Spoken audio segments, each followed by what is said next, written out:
And that actually what the right thing to do is to set up your institution to support the students that you have. Now, that is not popular. People are going to be very mad.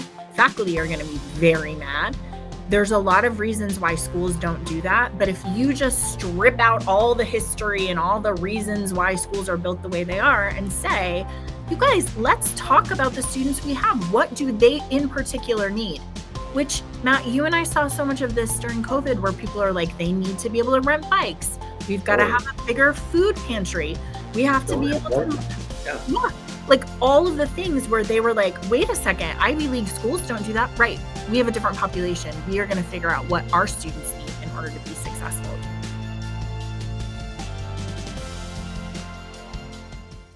Hello, everybody. Welcome to another episode of Cap and Gown. I'm Rachel Phillips-Buck, Senior VP for Student Success at Ferris Resources, joined today by our president, Matt Boisvert. Hey, Matt. Hi, Rachel. Great. It is May. We are looking at the light at the end of the tunnel, which for our friends in higher education is graduation, which fortunately is such a fun part of being in higher education. That's on the horizon. Your son is graduating, which I find hard to believe. I mean, not that he's graduating, but that he's old enough to graduate. So we have that. You guys do not forget Mother's Day is on Sunday. You still have time. Amazon can still deliver all your stuff. So don't forget. Let's see what else is going on. You remember that our Rhythm of the Academic Year theme for May is Finish Well. And Matt, I'm feeling a little bit of, I guess it's not spring fever. It must be like summer fever. Like I just have that little bit of excitement about like May, June, July, and August coming up, which is where we get to do so many fun conferences. We get to see so many of our friends and do personal travel. So I'm having a little bit of spring fever or summer fever. Do you feel that way? Yeah, yes, I am looking forward. I know all of our listeners in higher ed, they're ready for that break. I really love the rhythm of an academic year. This is that time where you start thinking about like places you're going to go, people you get to see, take some time off, reflect. So that's really a fun time. And just thinking about graduation, Rachel, I was thinking back to, to me, it's kind of like watching the NFL draft where you see the families cheer on their, loved one who just made it, right? And at graduation, you just have these families who come from all over to celebrate their family and child, and that was always such a neat, just to be invited into that experience with my students and them inviting their parents over to meet me and all that. It's just a great time. It's like why you do what you do. Yeah, for sure. It's one of the best parts of higher education. Okay, sure. We are going some places this summer. Sorry, I'm choking a little bit, but I'm going to try to get this out. Our team will be at ACSD the first week of June. It's at Calvin University. So if you're going to be there, that will be fun. We're happy to spend time with you. And then I am going to a new conference, which is HECMA, which is Higher Education Case Management association, maybe. That is at the end of June. So if you're going to be at that one, love to spend time with you there. I mean, one of our clients is presenting, right? Presenting with you or? At ACSD, we are presenting together. Yeah, okay. That would be a good one to go to. Okay. Do you have anything else before we jump into the important stuff? No, great job, y'all. The semester is almost over, and definitely a time to celebrate that and graduation. For sure. All right, so let's get to the State of the Union.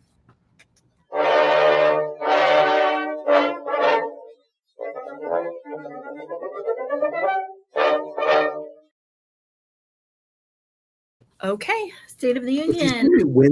If you see me wincing over here, it's my back is hurting, and I'm in this very not comfortable. So if you see me like squirming, and that's what's happening. Okay, well, our listeners won't be able to see that, so you can just say ow every time. Let them in on your pain. Okay, here's what I have for us today. In the State of the Union, the Education Department finalized its rule tightening federal student lending. It released its final regulations to tighten those federal student loan system, I think a week ago, maybe. Remember, this is the one that they had open for public comment. Though the regulations stick with the limited and not very popular definition of professional student, which basically, if you are classified as a professional student, you can take out more loan money. So there's different cutoffs for those different degrees. They have moved from 10 fields to 11 fields. So those include pharmacy, dentistry, veterinarian medicine, chiropractic, law, medicine, optometry, osteopathic medicine, podiatry, theology, and clinical psychology, which I'm glad we got psychology in there. Phew. Marketing is not. You got to have a graduate degree for that. But basically, it's just going to cap how much money that you can take out for different programs.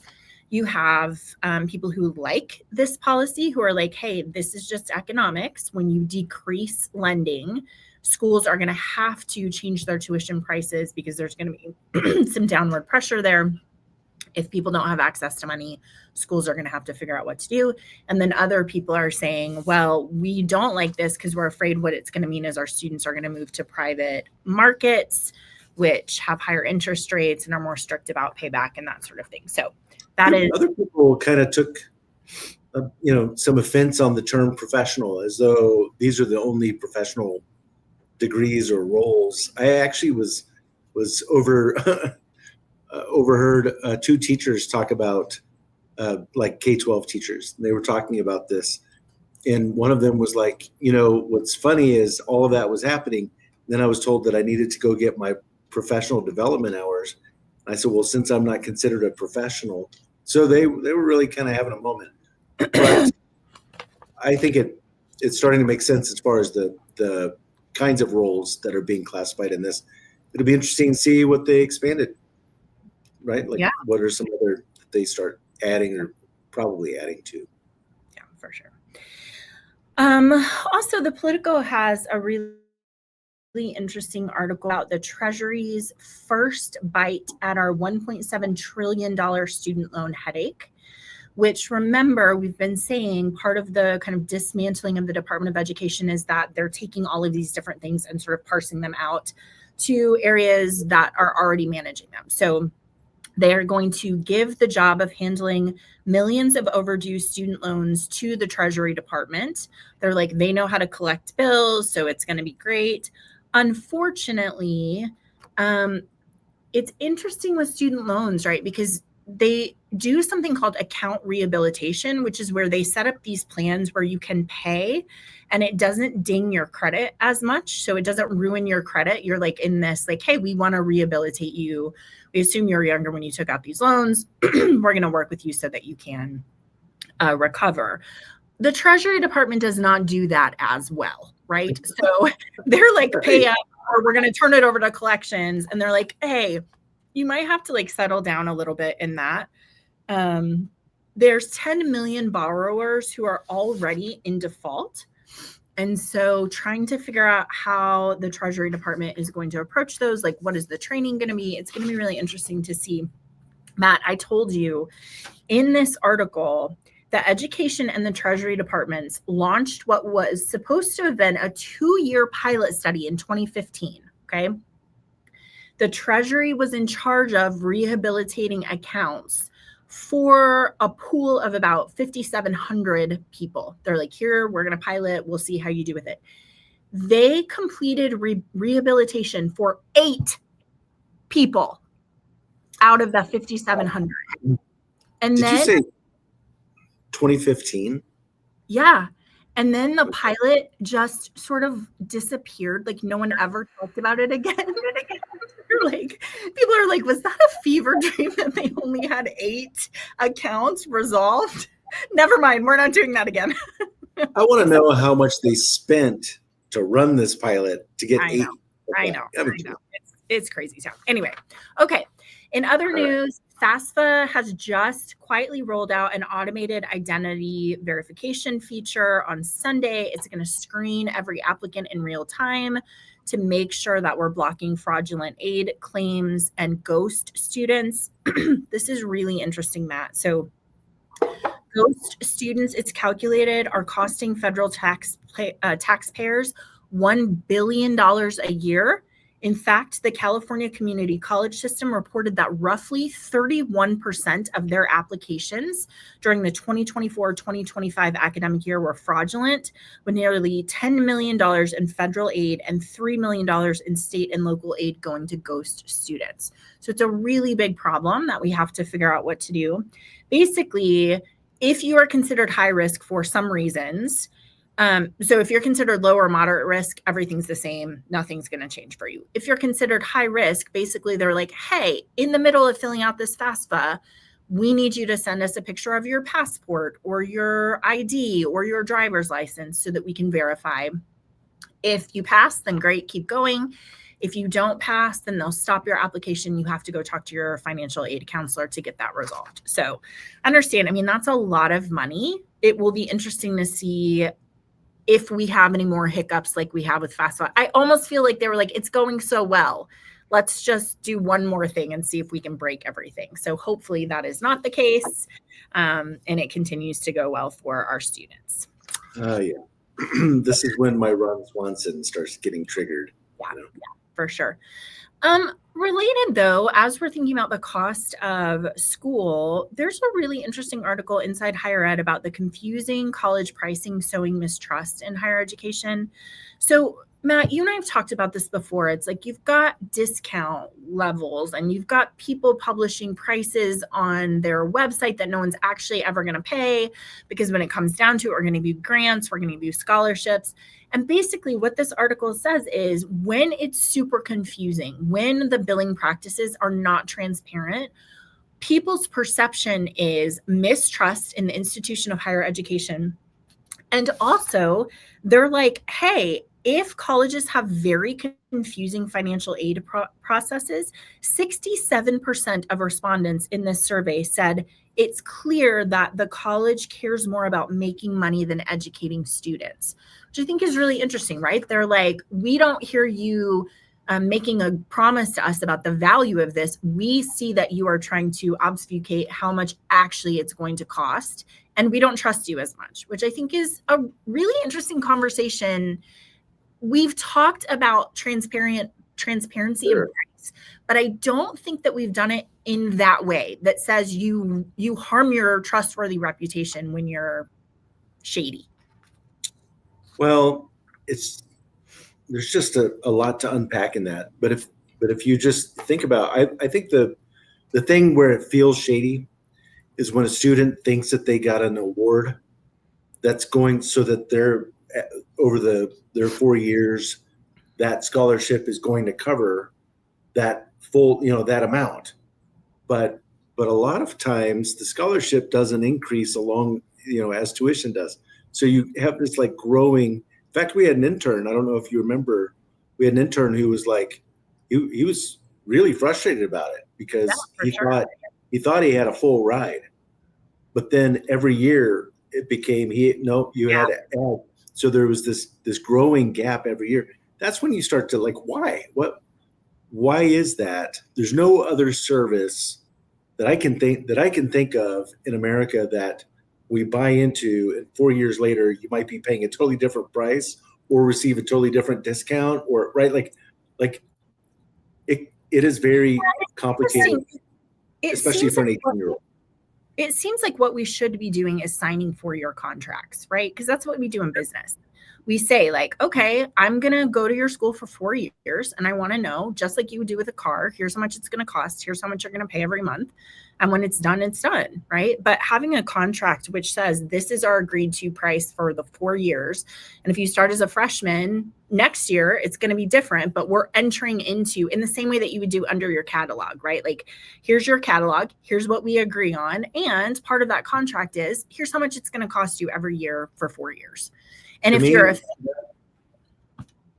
to me, that's just a simple way of building that assurance with your students, right? So if you were able to do that, and you could work it out and you could absorb some of the inflation or whatever, but you have this relationship now with the student, and it is, I'm sure you can have caveats of how they can get out of the contract either way. Like sometimes maybe the school is like, no, we don't want you here. Like there are some reasons why, but overall, I think just price transparency, and also that it would be, kind of locked. Yeah, I agree. Yeah, we'll have to think about, I think you and I have thought before about, is there something else that is such a big purchase that you do not know how much you are paying? I mean, you remember we went to a school where they literally, when they gave the student the key to their res hall, they said, and here's how much you owe us for this year. And it was like, what? They had no idea. Yeah, until they got to that place. And then at that place, you're like, and I don't care. I mean, right? Like if you had the wealthiest students, you would have, an upset family. Like that is not what you promised, and then you have the whole debacle of work study being misrepresented. Yeah. And so there are so many things when you look at an offer letter, and you start comparing them from other schools, and it's just very complicated, and making that more, it's like the old Saturn, right? Like you want to go buy a car, you go to Saturn, and here's what you can expect. And it's, I mean, it was no haggle and pretty unique. Well, they built great trust with their customers, very loyal customers, because of the way that they approach that. Yeah, I agree. It just seems like an opportunity that is being missed by many.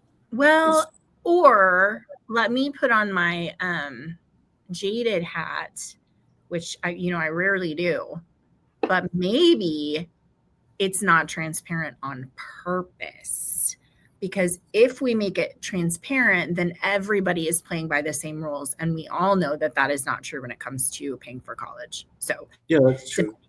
Where you're from, like, are you an international student? What is your GPA? What, like all of that kind of stuff. Right. So I don't think that's very much. Okay. Yeah. There's an article, I can't cover it in depth, but I would say this is one to go find and read. It's out of Inside Higher Ed. It's called 5 Critical Steps to Building Transfer-Friendly Pathways. You and I have talked for years and years about how many wasted hours there are if you start off at a community college and then try to transfer to another one where they don't have these, what are they called? Articulation agreements? Is that what it's called? But how agreement? Yeah. How much wasted education there is if you don't start out with the end in mind, saying like, are these going to be accepted in this other campus? So this article talks about 5 things you can do to help students be successful in their transfer process. One is don't make them guess. Next is make sure that they can accomplish their associate's degree, support them every step, not just at your institution, but as they're looking at another institution to go to, and then build shared accountability for student outcomes. So it's not okay for one school to be like, yeah, we're going to give you all your credits, and if they don't accept them, it's not their fault. I mean, it's their fault, not our fault, right? Instead, you have to have this agreement where it's like, we're going to give you these credits, and we have already worked with the school to have some reciprocity there. So again, we just talked about this as we were talking about Dr. Schenkel and all of the work that she's done in Texas to make that approachable for students. But I just think it's the right perspective, for sure. Yeah, I think schools that figure that out are going to be way ahead, especially as we look at the, enrollment, whatever, decline cliff, whatever you want to call it, but just being really smart with your partnerships. Yeah. Yeah. And just seeing that as a whole process instead of it being broken into these two kind of disjointed things. All right. The last thing I have for you is coming out of the Chronicle. Everybody I know is going to rush to read this, although I don't know that it will tell you more than you've already experienced. And that is an article that says higher ed has a workload problem. We are going to talk about this a little bit today in depth, but basically, they did a survey of all of these people in higher education, 2023, out of the College and University Professional Association for Human Resources. It basically was like, hey, half of higher ed staff work additional hours beyond what's expected of full-time employees. So, we have these exempt and non-exempt. One is eligible to go over their hours and get paid. The other one, if you're salaried, you just do what needs to be done. And they're like, hey, we've got a lot of people on our campus who are working more than what they should be with the full-time equivalent. In another part of the survey of student affairs staff, over half selected unhappiness with working long days and weekends as a top reason why professionals leave the field. So really interesting. This article is uncovering, not as our students become more in touch and aware about their mental health needs, those are expanding into some of these helping relationships. So maybe you were hired just to be a degree plan specialist, but what's happening is now you're spending an hour and a half with the student who's talking about anxiety, depression, feeling overwhelmed, right? Not fitting into the community. So this article, I think, makes a couple of really important points that we have laid out before, which is higher education is much better at adding programs and initiatives than subtracting them. Right. Usually we don't say, if we add this thing, how are we then going to resource it? How are we going to provide resources to the people and the place? That's going to be stretched by this new initiative. Let's see. And what we're going to cut, if we add this, what are the things that we can cut? Right. Practicing the art of subtraction, creating fewer new tasks and reducing existing tasks, which is super important. One thing that this article says that I really love, because, I keep talking to people about AI and they're like, yes, we want it. And we're like, okay, what do you want it to do? And they're like, I don't know, make us better. And we're like, that's not leading with strategy. That's not the best way to do this, right? This article talks about how so often when we talk about workflow automation, finger wiggle, right? Can you just do that? So often that is not a gain for our people, because it takes a lot of work to get that in place and to teach everybody how to do it and those elements. And so actually what this article says is pretending like you are going to replace workflow by going through and making sure that you understand every single step of it. That's actually where you have a lot of efficiency to gain, right? When you say, why do we have them walking to 5 different offices? Can we all handle it in one place? So I love that idea. Matt, you always are so good to do process mapping when we go to a campus. I was holding it. Yeah. And just to be able to say, do you see you have 37 steps when you could have 5, right? There's a lot of gains there. Anything you want to say about that?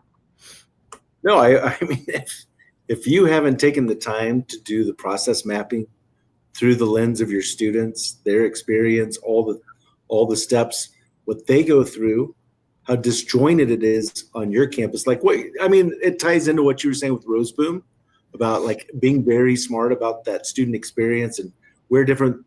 It's fine that it's, this function is over in this group and this is over here, as long as it's pulled together and it's a cohesive experience for the student.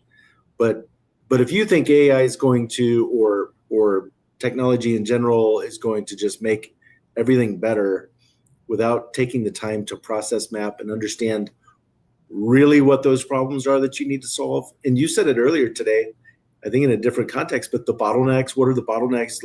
Where should we really focus so that we can do the right things, not just do things? So yeah, this article really underscores this idea that so often administrators see a count of activities, but they don't see all of that labor. So we're going to talk about this in just a minute, right? That hidden work. Sure. And so saying not just I am doing these things, but saying, which is why we encourage our schools to talk about rhythm of the academic year, this is the time. In fact, Matt, we've just had to do this in our office where Z and I have to go to our development group and be like, if you want us to test anything, August is not the time to do it because we're busy, right? We're doing implementations, we're getting schools up and running, we're troubleshooting, we're doing all of that kind of stuff. That is a time where we cannot take on anything else. Now, maybe around October, we might have some capacity to be able to work on new things, but really uncovering that, because how would somebody know unless you say, this is a really busy time for me. This is a place where if there's a project you could use my capacity, I'm happy to do that. So I think just understanding people's capacity and working hard to make sure it makes sense and not just more, right? Which I think we're good at. All right. Well, you still haven't gotten me a gavel, so I just have to sadly say, and that's the State of the Union. That is the State of the Union. Well, it's an interesting time, right? I mean, just thinking about all of those different articles that you've pulled together there, thinking about really as we head into the summer, what are the things that we need to be mindful of? What are the things that our students are thinking about or worried about? How do we bring all this together? Like just this piece of what you said about FAFSA, right? And so I don't know what could lead to a higher risk being flagged. Like, I don't know what could cause that, but what happens if your students are stuck?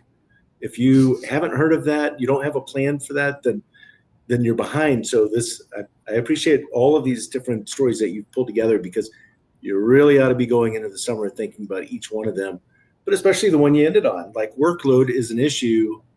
And I think that leads right into our conversation today. Yep, I totally agree. I am really excited about today's episode because we're going to do a spring semester recap. And although I would love to take credit for how well crafted the arc of our semester was with all of our cap and gowns and how they kind of have built on each other, actually, that was just a happy surprise. There's not a lot of strategery on my side in terms of how those things fit together. But I will say they speak to the point that we're always trying to make, which is work that we are doing is about being present with our students. And actually, the work that matters most in higher education is relational. It is slow. And it is largely invisible. So when we talk about workload and we're like, I'm just counting the things that you do, if we aren't uncovering, and here's what that means, and here's what that actually looks like, we haven't done a great job. So I want for us to revisit these episodes 8 through 14. And I just want to remind everybody about some of the sticky points that we made there.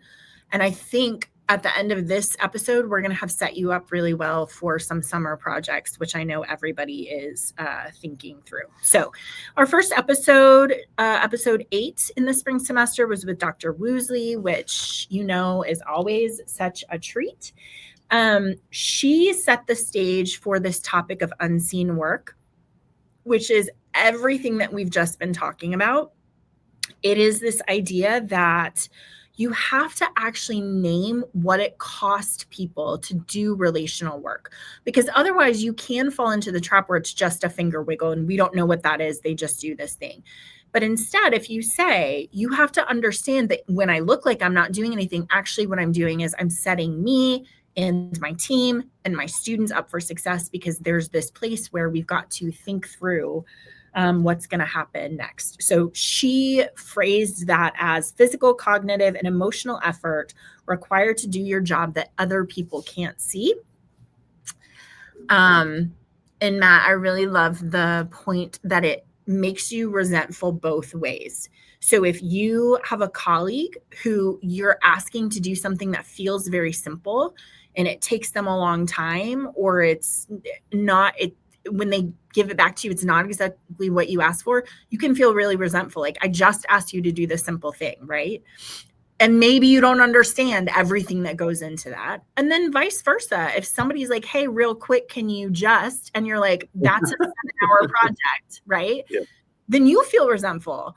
You're like, hey, it's going to cost a lot. Is it that important? And I always really appreciate like our colleagues when they're like, I can give that to you, but it's going to take me 4 days. Okay, never mind. Forget it. Let's think of a better way to do it than that. So I think that's so helpful just to think about how we make that work more transparent. Anything to add about that? Well, I just think you pretty well covered it. It's just helpful, I think, as a practice to both step back and consider all the work that was done behind the scenes by others that you're in, and also taking the time to articulate, to be able to, at least for yourself, right? It's like you and I were just talking, and I was like, that's something that I could map out. Like I think I need to unpack that a little bit more, because there's just a lot more involved in this, right? And so both sides, I think you'll be a happier person at work if you take time to kind of really think out all of this unseen work that you do, and also have a little bit of grace and consider that perhaps the person you're waiting on is also doing a lot of unseen work. Matt, I think a perfect example of this, which I have told my family for a really long time, but I want to talk for just a second about grocery shopping. Just go grocery shopping. All you have to do is just go to the grocery store and go grocery shopping.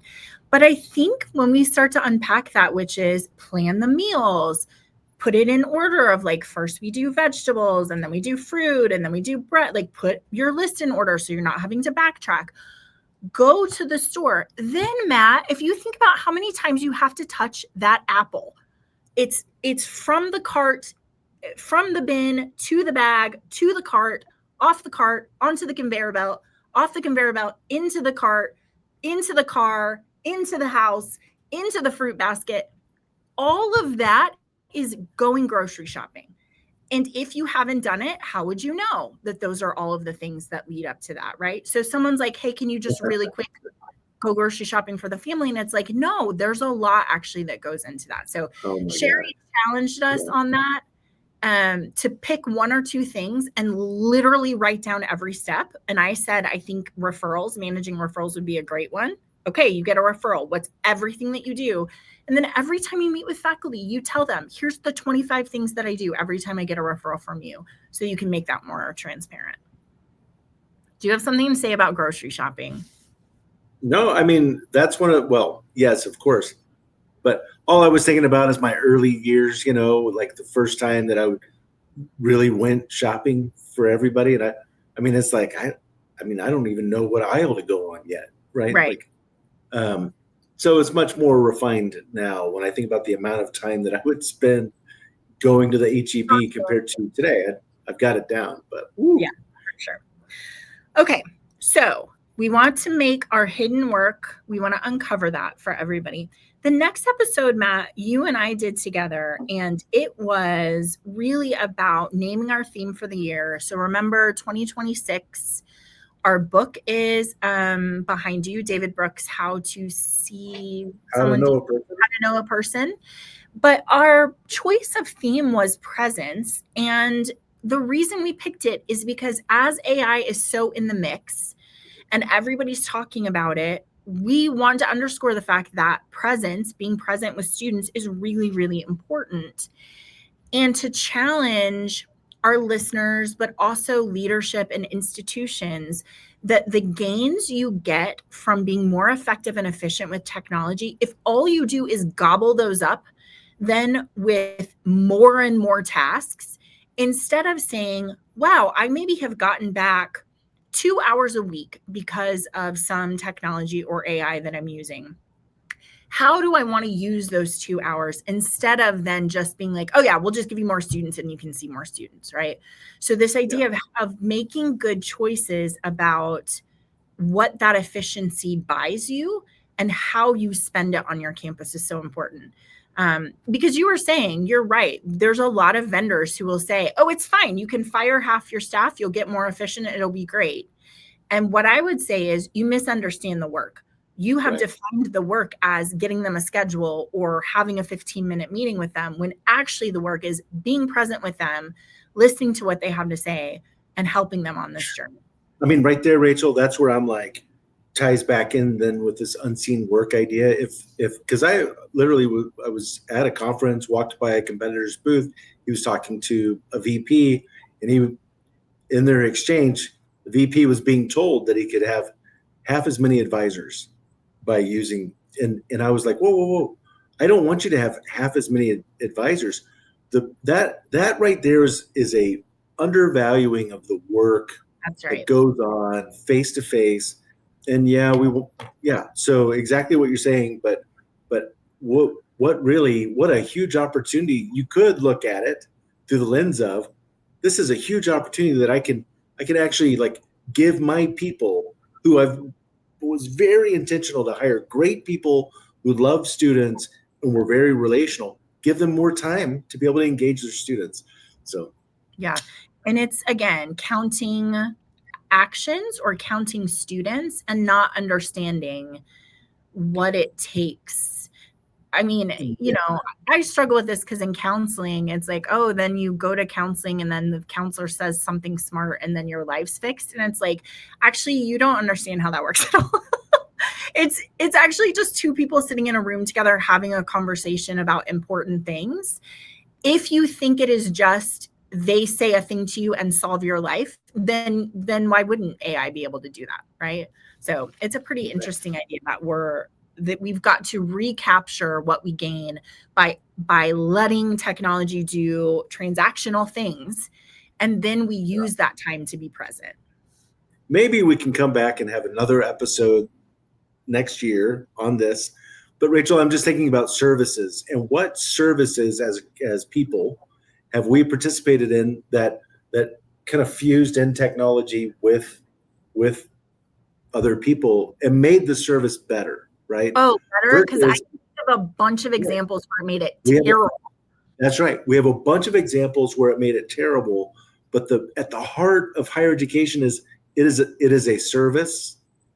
It's an engagement with people. It's all, it's a service, and it's human centric for most of our universities, whether they know it or not.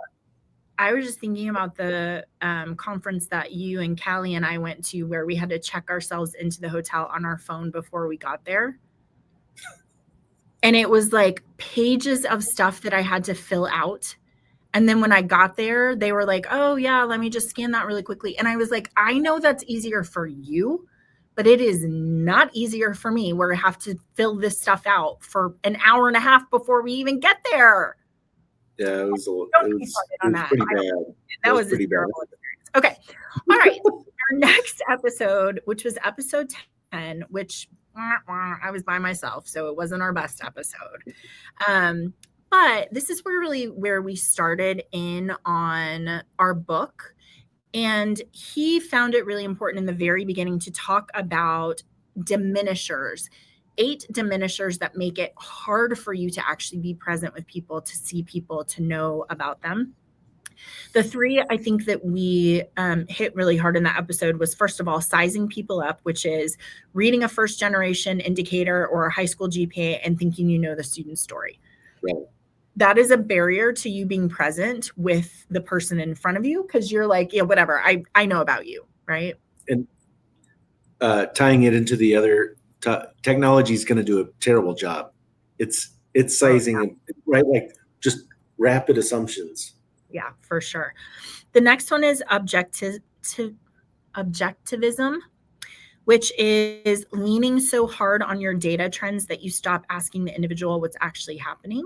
And Sherry made this point in some episode where she was like, you have to always read the open-ended questions, because you can look at the data and be like, oh, okay, I know about these students. But when you read the open-ended questions, that's when you find out, like, this student stayed on your campus because the Starbucks barista knew her drink and said hello to her every day. And if all you're doing is looking at data, you're going to miss that really important part of somebody who was present with the student. So I really love that idea of just persisting past the pat answer, I'm fine, it's fine, instead being like, hey, but let's spend some time together so that I can really understand that a little bit better. Rachel, definitely encourage people to go back and listen It wasn't a wah episode. No, I think it's very important, because if our goal is to be present and to connect with our students, the worst thing we can do are these things that maybe we're not even thinking we're doing. Yeah. But the idea of being a diminisher, what are the things that I'm doing that would take away from building up that student, or having a better understanding of them or connection with them? Yeah, I think it's so important.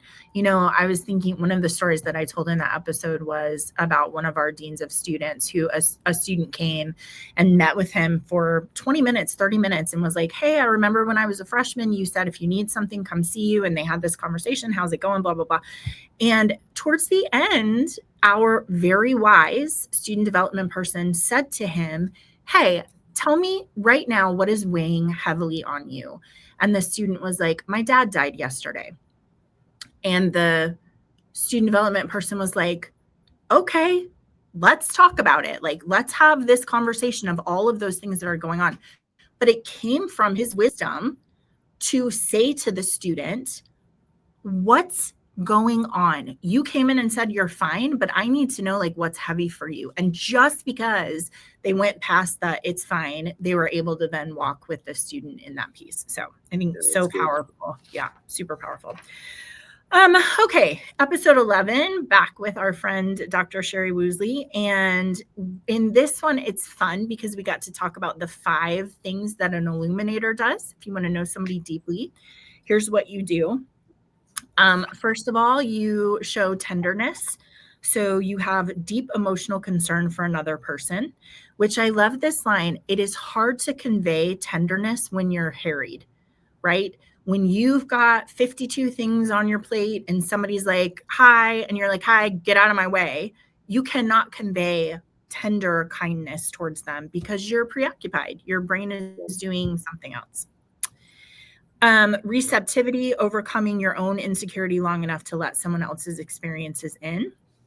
I heard somebody say yesterday that you should listen. If you're in a disagreement, you should listen with the same passion that you speak, which I think is so interesting, right? Because it's like when you're trying to like make your point, you're like, yeah, but another thing. And then when the other person's talking, you can kind of be like, I'm going to tell them when it's my turn, instead of listening with the same intensity. Like, I'm trying to really understand what you're saying. So that idea of receptivity is important. Something to add to that? No. Okay. Active curiosity, asking questions because you genuinely want to know, not to win, not to gotcha, not to collect interesting stories, but instead because you really want to understand what is going on with this person. And I think we talked there about sometimes you can have people who have an unhealthy curiosity, which is they want gossip. They want to have all the things, and those people are not trustworthy. So you want to check that, how you're showing up with this active curiosity. Anything about that one?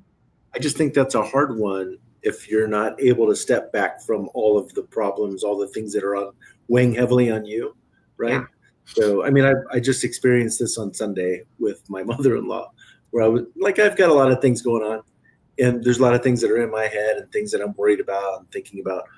But I was like, Matt, just slow down and be curious. And just, I actually learned a lot of neat things that are what's going on in her life and with my father-in-law. And so a lot of really good stuff that I having that practice of I'm going to just stop and start asking questions. And it was just because I wanted to hear what was going on. Yeah, for sure. The second to last one is affection. And we talked about how for example, when you see your kids, what your face does just buys you so much grace to fuss at them later. Right?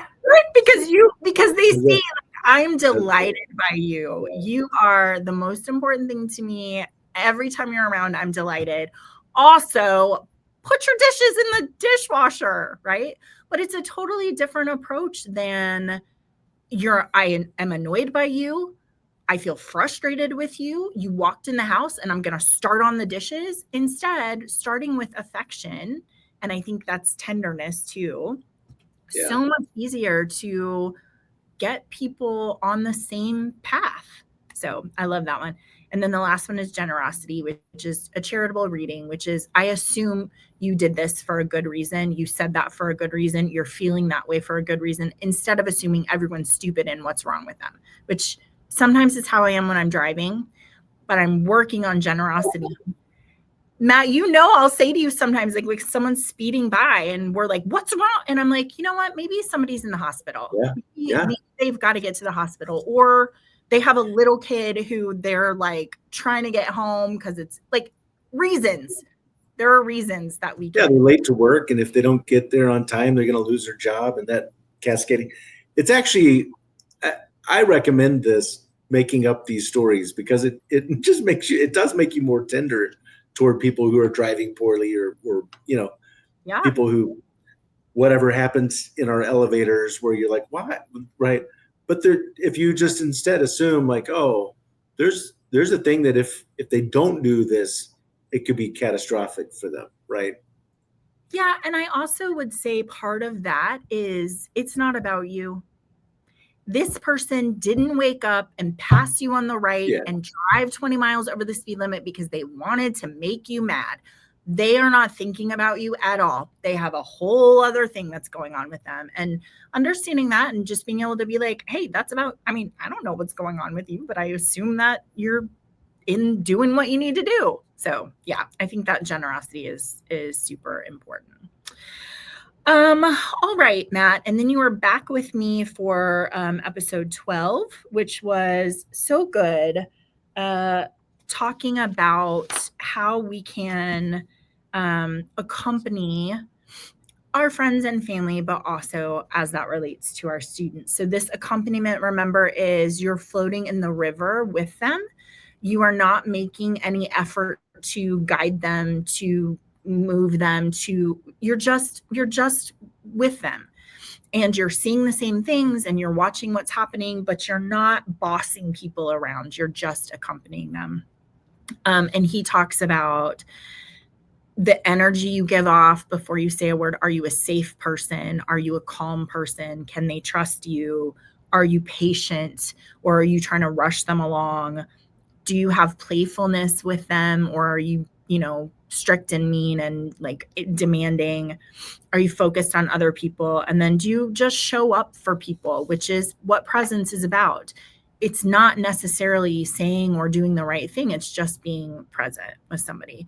And I think I said in that episode to you, I had a really hard thing that happened in the last couple of months. And my friend, when I told her, she just got close to me and held my hand. Thank you. Because there's nothing you're going to say that's going to make this feel any better, right? What you want to do is just sit close to that person, show up for them, and be like, you're really important to me. I'm willing to stay close to you.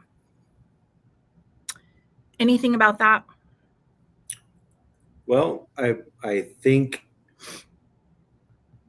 all of that is just so important, right? And it is the essence of our theme, right? It is a practice that a lot of times it's just very hard to put into practice, to take that time.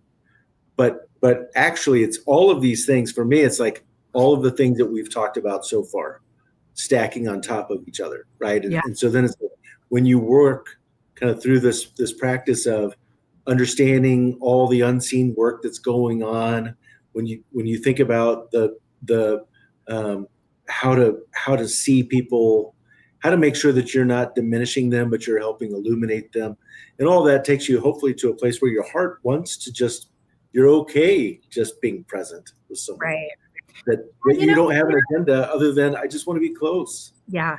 It's really funny. I just had this experience. I went to my parents' house, and my mom in our family is the cook. So like the kitchen is her domain. Like she and I don't cook together very often. In my house, I'm the cook, right? So the kitchen is mine. So this last time I went to see my parents, my mom was she was making dinner, a special dinner for my brother and his husband and our family. And it's not my kitchen. So it was so nice for me to be in the kitchen with my mom, because I really did just get to walk, like, Mom, what do you want me to do with this thing? And then she would say, I want you to do this. Or what are you doing to the lobsters? I'm doing this thing. A totally different attitude than if I were in charge of the dinner, which would mean I'm running, like I've got to run everybody, right? Or just sitting in the living room while my mom cooks, and I totally miss that. But instead, going in with, I just want to be close to you, and I will do whatever you tell me to do so that we can be in this room together and have memories, and I can learn things about how to cook lobster or whatever the case may be.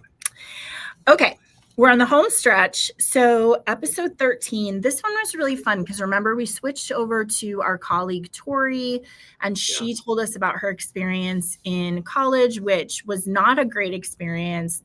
Came in deciding on her major still, not positive that she wanted to go to the school. She was in during COVID. She was taking online classes.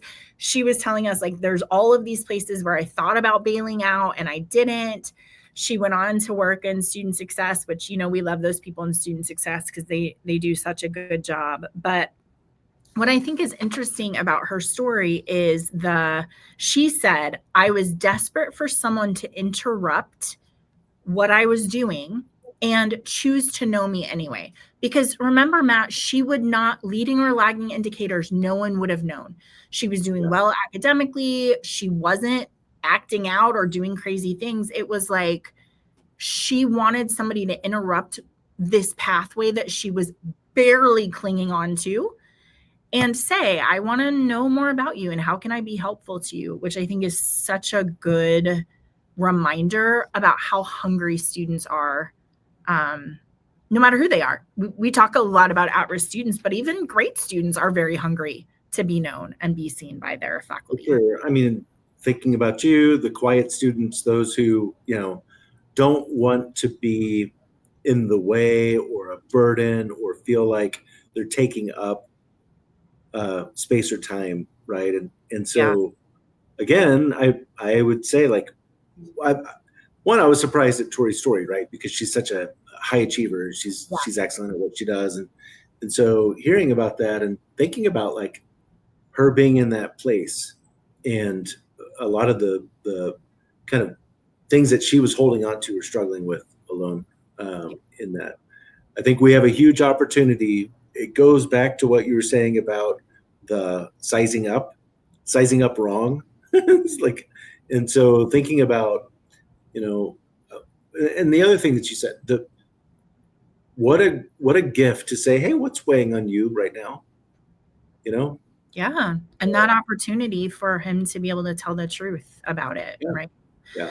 Matt, we talked in Seek, our book that we did last year. We talked about making up stories, and usually we do it for bad things, like they're not calling me because they're mad at me, or they don't invite me to this thing because everybody likes or the reason they didn't say anything to me in the elevator is because they don't, whatever, which is all true, and we should be careful not to make up negative stories. But it's also true on the positive side, like that person is fine until you know that that's true. It's just a positive story that you made up, right? I'm sure they don't have to. I'm sure nobody's worried about them. It's good. But until you dig into that, you actually don't know that their dad just died and they're looking for somebody to listen to them. So I like that idea of trying to unpack the stories that we're telling, positive and negative, and being curious about whether or not that's real or that's just a made up thing, right? Yeah. Okay. And then our last episode that I got to do with Rozeboom last week, Dr. Rozeboom. Yeah. The semester flew by. I know. It for sure did. What was so nice about talking to Dave last week is him sort of unpacking for us this idea that you have academics and you have student development, and that they have to be working really closely together. Otherwise, our students experience a gap in care, in service, in support. And him just walking through fragmentation of services on a campus and how sometimes they can be at odds. So we might have an advisor who's like, hey, it seems like 12 hours is really hard for you. I think maybe this semester you should take 10 hours. And then the student goes to financial aid and they're like, okay, but if you take 10 hours, it's going to affect your financial aid. So you have to definitely take 12 hours, right? And then you have Res Life that's like, well, if you're only going to take 10 hours, you can't live on campus. And all of those things are true, but they are so fragmented that a student ends up being like, I have no idea what actually I should be doing, versus somebody who has expertise to say, tell me all of the things. Let's look at this really holistically. Yeah. So just thinking about the pinballing a student around, and I mean, you've said this before. This is where you just want to sit on the floor. You like throw your hands up and just sit on the floor and say, I don't know then. I don't know. Yeah. Everyone told me something else. Yeah. Yeah. And then also we talked in that episode about this idea of isomorphism, where you have institutions that are trying to gain prestige and credibility by fashioning themselves after Ivy League schools when they are not, their student population is very different from the schools that they're trying to emulate. And that actually what the right thing to do is to set up your institution to support the students that you have. Now, that is not popular. People are going to be very mad. Faculty are going to be very mad. There's a lot of reasons why schools don't do that. But if you just strip out all the history and all the reasons why schools are built the way they are and say, you guys, let's talk about the students we have. What do they in particular need? Which, Matt, you and I saw so much of this during COVID where people are like, they need to be able to rent bikes. We've got to have a bigger food pantry. We have to be able to, like all of the things where they were like, wait a second, Ivy League schools don't do that. Right. We have a different population. We are going to figure out what our students need in order to be successful. Childcare, right? Yeah. And we talked in that episode about what a fun exercise it would be to actually do that on your campus, to actually say, these are the students we have. If we were starting from scratch, what do we think that we would want to build in so these students could be successful? I mean, simple things like, when should we start classes? You know? Yeah. Yeah. When should we have financial aid available? Like services, when should their office be open? You know? Yeah, I can't remember if Lindsay said this. You know, I just did this webinar with Wartburg, which was exceptional. Not just to be clear, I didn't say very much, which is why I can say it was exceptional because they did an awesome job. But Lindsay, I think in that webinar was saying that they have a short course like that's happening right now, study abroad. So the way that their semester is set up is like, here's this time, which is kind of in between everything. And I loved it because they said what we found is we have athletes who can't do study abroad because they can't be gone. We have students who have to work all summer, so they can't spend a summer like just doing all of this. So we have found this 7-day period of time where we do study abroad, which means that we allow a lot of our students who typically wouldn't be able. That's what I'm talking about. Who are our students? What do they need? And how can we deliver that? Even if every other school is going to be like, we're not doing that. Why would you do that? Right. Sure. That works for the students. So I love that so much. Okay. Anything you want to add before I do our sum up? No, I don't think so. I guess I am adding, but if any of these stood out and you haven't watched or listened to them, I mean, it was a great semester. And it is neat, Rachel, how they it all worked out as far as, really good. You did a great job with your guests, being able to fill them in at the right time. They had the right message at the right time. So, and I'm so grateful for our guests always coming on and just being so honest and genuine and transparent and smart. We know some really smart people. So thank you guys for sharing those elements with us.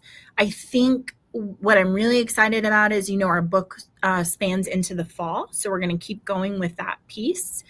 And just continue to, what that book says is this is a discipline and it's a skill that you can develop and you can learn. So when we're in the growth mindset, we say like we can learn how to see our students better, how to be more present with each other, with our students, with our friends and family. That's just a discipline that you can practice and learn. So I'm excited to continue on that journey. Also, I am full in summer fever now because this is our last episode for the semester. We take the summer off. We'll be back in the fall. So this is like my last class. This is like my last final that we're finishing right now before the summer stretches in front. Yeah. Thank you guys, as always, for joining us. We love talking about the good work that's going on in higher education, and so honored to be able to spend time with so many of you, just watching the way that you care for each other and your students. So thank you for that. Have a great summer. When we come back in August, we will be, it's our 7th season. So we will start season 7 in August. That's amazing. Thanks, friends. Bye. Thanks, Rachel. Bye.